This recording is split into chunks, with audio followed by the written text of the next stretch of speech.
Bir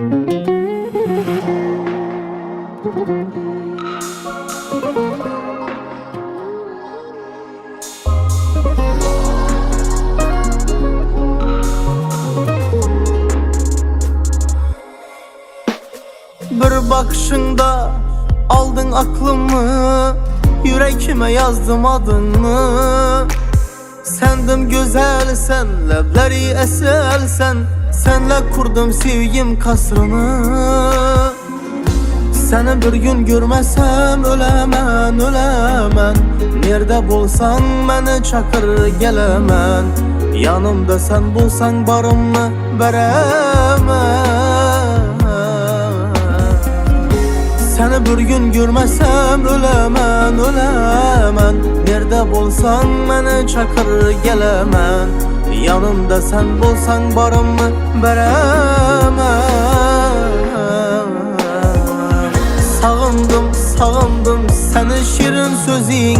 Bu sevgi azaptır, davayımsan özün.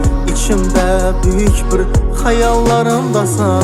Sana deli sözüm var canım dinle özün. Sağındım, sağındım senin şirin sözün. Bu sevgi azaptır, davayımsan özün.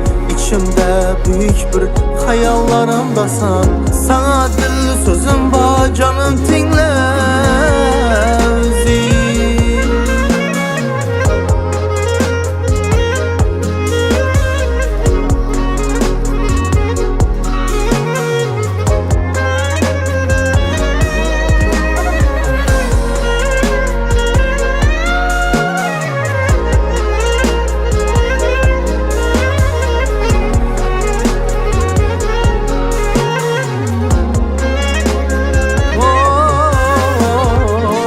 Seni bir gün görmesem ölemen, ölemen. Nerede bulsan beni çakır gelemen. Yanımda sen bulsan barımı beremen. Sağındım, sağındım senin şirin sözün. Bu sevgi azaptır, davayımsan özün. İçimde büyük bir hayallarımdasan. Sana deli sözüm var canım dinle özün. Sağındım, sağındım senin şirin sözün. Bu sevgi azaptır, davayımsan özün. İçimde büyük bir hayallarımdasan. Sana deli sözüm var canım dinle özün. Sağındım, sağındım senin şirin sözün.